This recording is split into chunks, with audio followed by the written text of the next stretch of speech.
So William is not taking any more crap from Prince Harry and Meghan Markle. He's now considering all options, including legal routes, to stop his younger brother, who he views as a treacherous soul these days, from exploiting Princess Diana for money and allowing Meghan Markle to exploit Princess Diana for money so she is in some way connected by the public with that amazing woman. And this is all about the fact that Harry is going against an agreement that was made by the brothers at the 20th anniversary of Diana's death to no longer exploit her memory, to stop talking about her for good. But William has learned of this plan by Harry and Meghan to mark the 30th anniversary of Diana's death next year with a major documentary series likely for Netflix, which of course does go against that principled agreement. Now, what's interesting to me, and what we're going to discuss today, is whether William actually would be able to do this. Because of course he can appeal to Harry's morality, but does Harry have a sense of morality anymore? I would argue not, after the way that he has trashed his own family for the past 6 years. Legally, does what was a gentleman agreement made in public really mean that Harry could be stopped from doing this? I would be surprised. But I'm going to take you through this reporting, then we'll get analysis from our royal mastermind and Prince Harry's biographer, Angela Levin. But this is very interesting reporting from Radar Online, which says that Prince Harry is set to lawyer up on Prince Harry to stop him and Meghan churning out what they describe as a sickening Princess Diana 30th death anniversary doc. Now, this story is written by Aaron Tinney, a long-time British tabloid reporter with connections to the royal family. And he writes, Prince William is said to be prepared to take legal advice over plans by his brother Prince Harry to produce a documentary marking the 30th anniversary of their mother, Princess Diana's death. Project sources have told Radar Online the future king finds the project sickening and deeply depressing and distressing. Their words actually are distressing, I should get that right.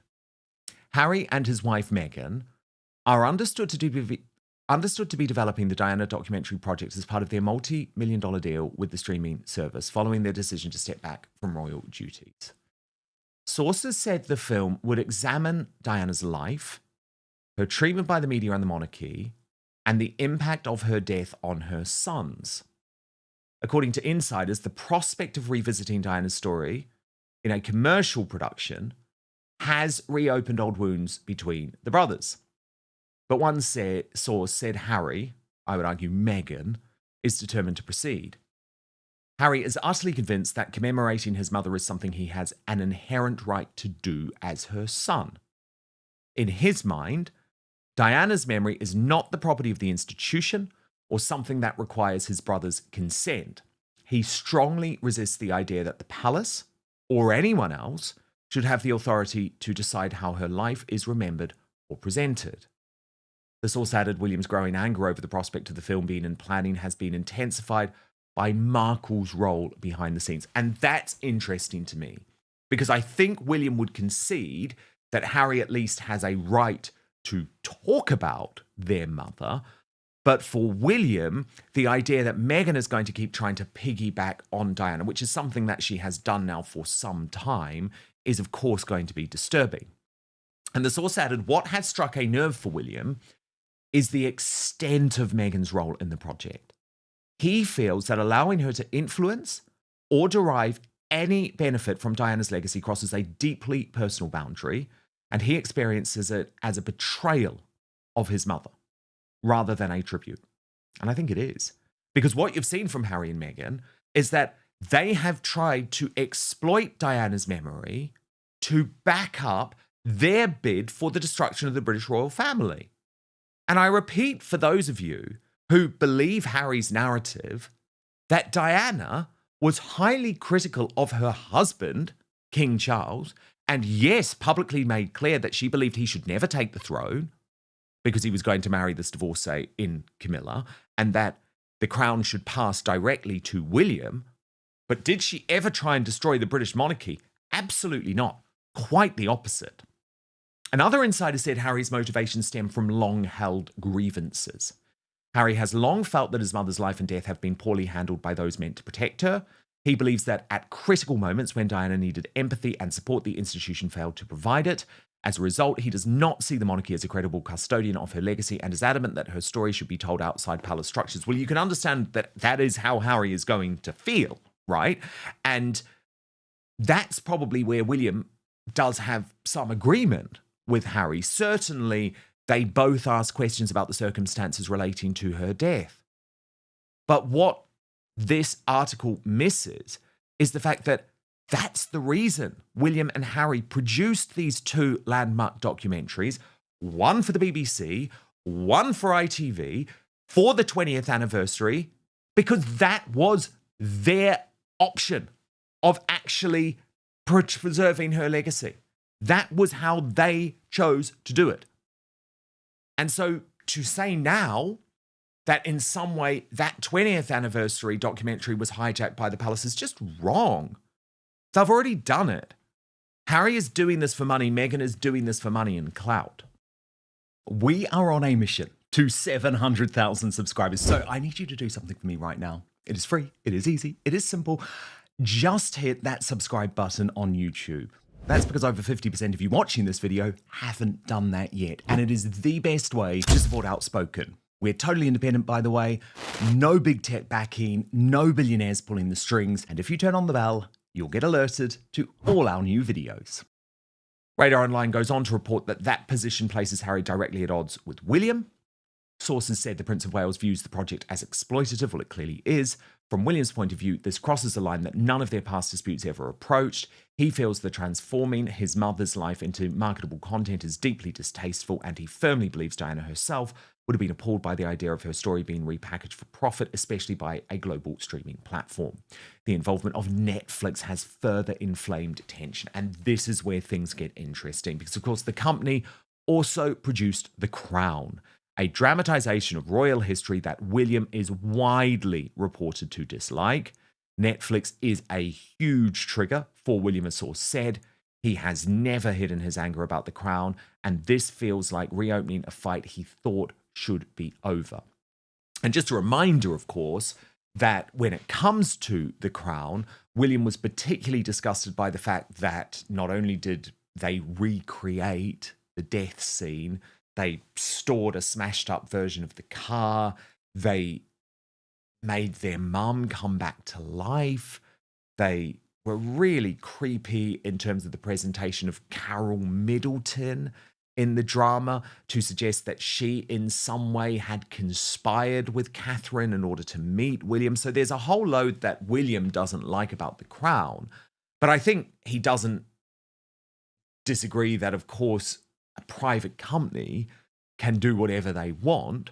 The difference is that William felt that Harry was almost endorsing The Crown. Do you remember in that interview with James Corden when he was asked if he watched it, and he actually said, yeah, I have. And I think it's better than a lot of stuff that's written in the newspapers. So that's William's real problem with Netflix and The Crown. The fact that Harry gave this drama, which caused so many issues for the family, a tacit endorsement. Now, Radar goes on in its report. Sources now said William is exploring ways to halt any 30th death anniversary project on their tragic mother. A palace aide warned William is prepared to take this as far as necessary. He is actively exploring every available obstacle that could be placed in the project's path, from legal avenues to institutional influence, and he is willing to use whatever leverage exists to challenge it. Now, this is where I have to bring a reality check to this situation, I'm afraid. I understand why William feels this way. I actually feel his anger. I feel his disgust. I think he's right to feel that. Do I believe that there is any realistic legal route to him in some way stopping this documentary? I do not believe so. I do not believe so. Because there was nothing signed between William and Harry. It was a gentleman's agreement made public between brothers. William felt it deeply. Harry was able to throw it out the door the moment Meghan Markle came along. And I just think William will absolutely consult with lawyers. He might make a threat, but in reality, I don't believe he will be able to stop this project on a legal basis.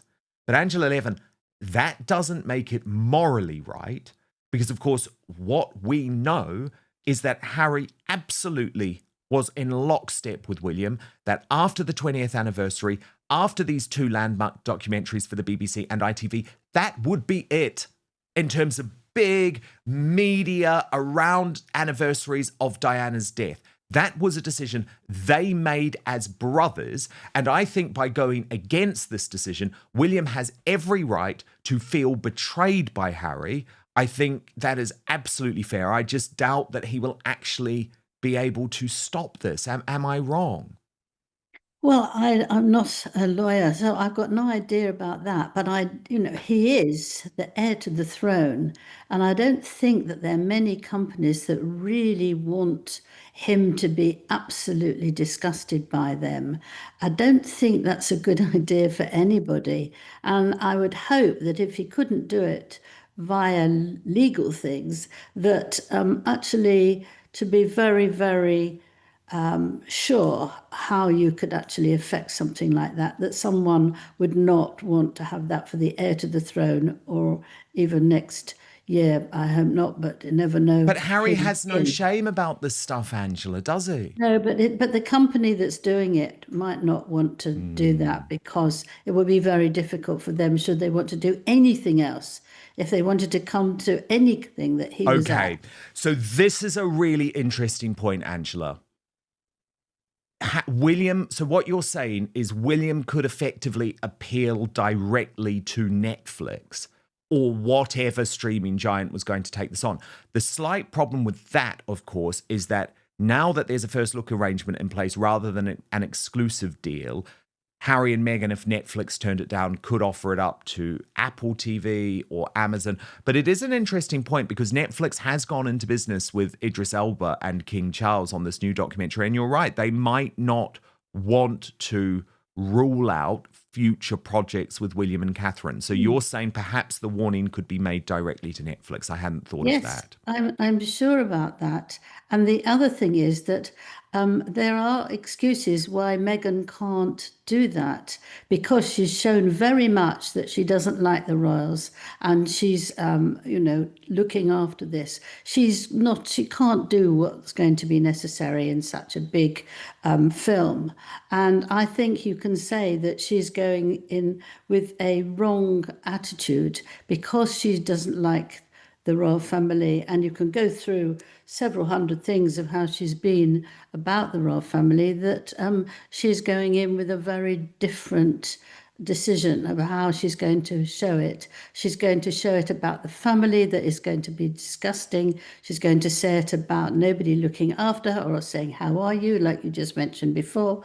That's that. And also that she has destroyed Harry. I think you can possibly do something like that, because he is so different from what he was, and he's going in there. He might have a certain amount of absolute rights that he can do, but Meghan doesn't. So you can say that actually I don't want this. And which channel will want to do that? No, it's a good point. It's a good point. I actually think you're completely right, Angela. That's where the appeal should be, actually, because there are only a few of these companies, and Amazon recently did the big special with King Charles, narrated by Kate Winslet. So there's some type of relationship there.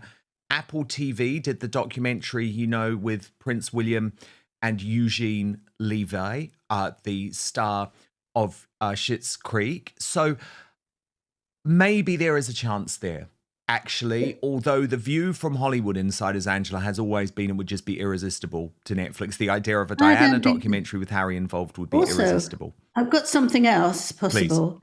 Please. There is Harry. If he does do this, William will never let him do anything for the royal family. Absolutely nothing. So he's got to think about that carefully. He has to think about the repercussions of his actions, although I think maybe Harry is understanding that the horse has bolted on that front, Angela. I did want to ask you too about this new video of Harry released by the Halo Trust. And it's not so much what he says, Angela, but how he looks. Because Nancy Sidley said on this, Harry does not look well in his latest virtue signaling video. And of course, you know him very well. And so I just wanted to play you this, Angela, and get your reaction to it. Watch. Hi, America. Hi, Alessia. How have the last couple of weeks been? Like life has turned upside down for the last more than like 2 weeks, and sometimes it seems to me that it's just a like nightmare, and I'm going to wake up soon. I mean, you're saving lives every single day. I mean, I know you're part of Halo, so that's exactly what you signed up to do. And I know that you're going to continue doing the work that is so desperately needed for Halo, for your families and for your country.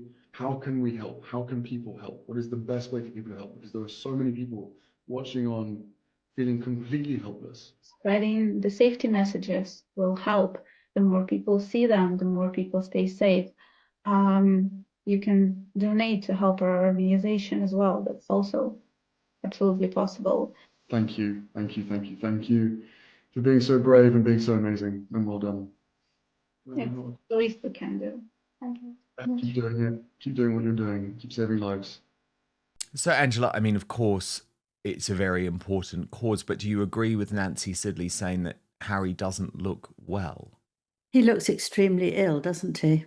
There's no life in his face. He's very pale, and he looks, it's not really concentrating on things. He sounds as if he does, but he just looks that he can't do anything, actually. He's in a very bad state. Yeah, indeed. Now, Angela, I have to talk to you about what is going on with Richard Eden, the diary editor of the Daily Mail, who has quite brutally turned on Andrew Mountbatten, Windsor's daughter, Beatrice and Eugenie. I'll show you how in a little moment. But he posted on X, I've defended Princess Beatrice for years, but after reading the Epstein files, I now feel betrayed. It's time for her and her sister Princess Eugenie to speak out. That actually prompted Naomi Sky 15 to say Beatrice was leaking to Richard Eden. She is the source of all the negative Catherine stories as well. I always thought it was her mother. Of course, we don't have evidence of that, but it's interesting to see how this turning from Richard is being viewed. But he made a couple of videos about this, Angela, explaining his position. So let's just look at the first. I'd just like to say one thing. Oh, yes, please. Completely and utterly. Come in, Angela. Yeah, actually, I have never known a journalist who would say, you know, they cheated on me, they told me the wrong thing.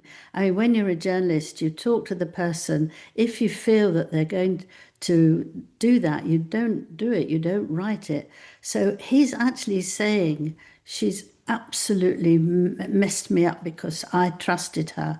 Well, I think somehow if you're a journalist, you're always in, you know, is it 90-10 or 50-50 or something? But it's a very, very brave and difficult thing to say. That's what I wanted to say. Yeah, no, that's a really interesting point, Angela. And it does, I guess, add to this feeling, well, was there something else going on there? Do you know what I mean? Like, was she leaking story? Yeah, I totally hear what you're saying. So let's just take a look at the first part. I feel completely and utterly betrayed by Princess Beatrice, and you too should, the British public. The reason is that I've always been a cheerleader for Princess Beatrice and Eugenie. I've seen them as very sensible and level-headed and wanted them to get more royal duties. Thought they'd be really helpful to their cousin Prince William. But what I've been reading in the Epstein files has really disturbed me. We've been discovering more about what Beatrice actually knew, and frankly, I found it quite disturbing. And he went on to explain that he now backs the Prince William position, which is actually that Beatrice and Eugenie should be stripped of their titles even and have no role in the royal family going forward. Watch this. But first, a reality check. Data leaks aren't a once-in-a-while story anymore. They're constant and they're massive. When a mega breach hits, millions of people's details spill at once. Phone numbers, home addresses, even sensitive stuff. Worse, that data doesn't fade away. Data brokers and people search sites buy and resell it endlessly. So scammers, stalkers, even curious employers of your future can pull up your life within a quick search. That's why I use Incogni.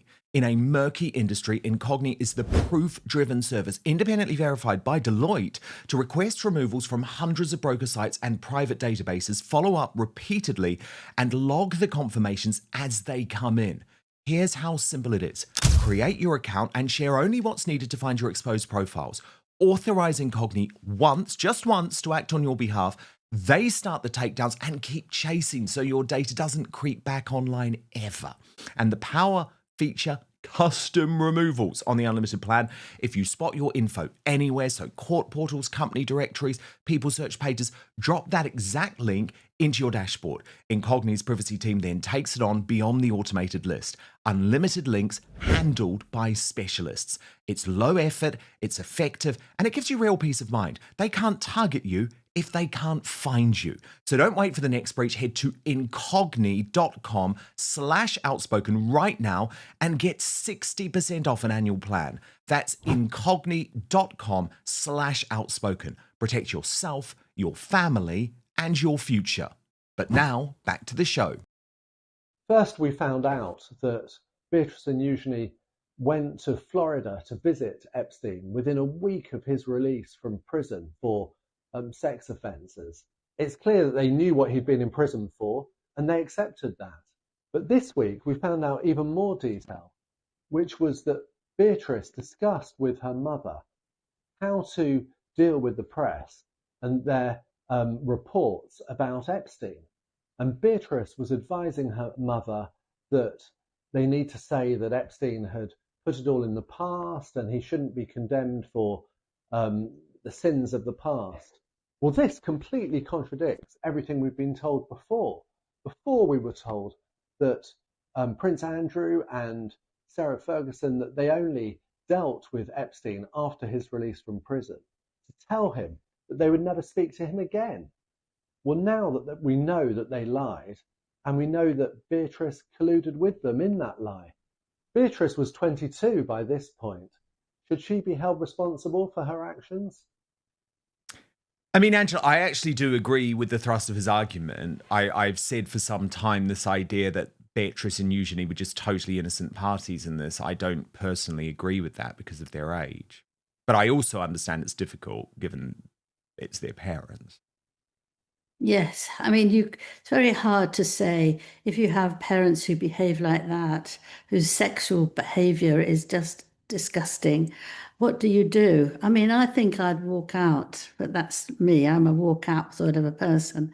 But I understand that they didn't want to. But what is very difficult to say, and I've written it out here, the things that they didn't actually like, what he feels that he's been so badly talked about, because of his, that despite hoping the princesses would not take after their parents, the evidence suggests that they are too deeply connected to their parents' scandalous dealings. So, I mean, it's not that they just helped their parents or that they were trying to stop them doing it. They were involved in it and with it. Well, yeah, exactly. And the thing is, Angela, I actually agree with that. But even just take it back one step, right? Like my parents, I adore them. They would never want to put me in a difficult position. But just say they said to me, "Oh, Dan, we're taking you to meet a friend of ours. He's just been released from prison." I would ask questions. I would do my own research. Of course, I would trust my mum and dad, but I'd say, "Mum and Dad, this guy was a sex trafficker of children. Like, I'm sorry.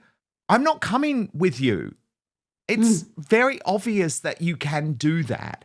And they sort of had a responsibility to do that in their 20s, I would argue, as princesses. Absolutely. But when he came out and in Florida, after he came out of prison, they then had a party. And I think, how could you say you would go to a party after that? If you knew it, if you didn't, you would want to have some idea of this man. And if you heard this, say, why was he in prison? And if you listened and saw that, you just go home. I mean, I wouldn't stay there and, wait and see what somebody wanted to mess around with me. I just wouldn't have it. Absolutely makes you feel sick, absolutely sick. And especially that age, they were 20 and 19 when they went to see him. Attractive girls, full of energy. How could a mother do that? I just don't understand. And how could the children who've got brains actually let her do that? It's just Indeed. not, it doesn't make any sense. And you actually had to stand up for that, surely. If you have somebody in your home who's drinking nonstop and gets drunk all the time. The relationship between Prince William and Prince Harry has been under intense public scrutiny for years, with reports of disagreements continuing to dominate royal headlines. Now, fresh claims suggest that tensions between the brothers may be reaching another significant turning point, this time over how the legacy of their late mother, Princess Diana, could be commemorated in the future. According to recent media reports, Prince William is said to be deeply unhappy about the possibility of a documentary project connected to the upcoming 30th anniversary of Princess Diana's death. Some reports even claim that he has explored every possible option, including seeking legal advice, if such a project were to move forward. It's important to note that none of these claims have been publicly confirmed by Kensington Palace, Prince Harry, Meghan Markle, or Netflix. Much of the discussion is based on unnamed sources cited in tabloid reporting, meaning the details should be treated as allegations rather than established fact. Even so, the reports have sparked an interesting debate. At the heart of the discussion is a broader question about Princess Diana's legacy and who, if anyone, has the authority to determine how her story is told decades after her passing. Princess Diana remains one of the most influential and beloved public figures in modern British history. Nearly 3 decades after her death, public interest in her life, humanitarian work, and lasting impact has never truly faded. Documentaries, books, television dramas, and countless articles continue to examine different aspects of her life, often generating significant public attention. The latest reports suggest that Prince Harry and Meghan Markle may be considering a documentary connected to Diana's life as part of their ongoing media projects. Again, there has been no official confirmation that such a documentary exists or is currently in production. Nevertheless, the speculation alone has reignited conversations about the differing ways William and Harry have chosen to honor their mother's memory. For many royal observers, this isn't simply another disagreement between two brothers. Instead, it raises questions about privacy, public memory, commercial media, and the responsibilities that come with preserving the legacy of one of the world's most recognizable figures. One argument often raised is that both Prince William and Prince Harry, as Diana's sons, naturally feel a personal connection to her legacy. Each experienced her loss in profoundly different ways, and each has spoken publicly over the years about the impact her death had on their lives.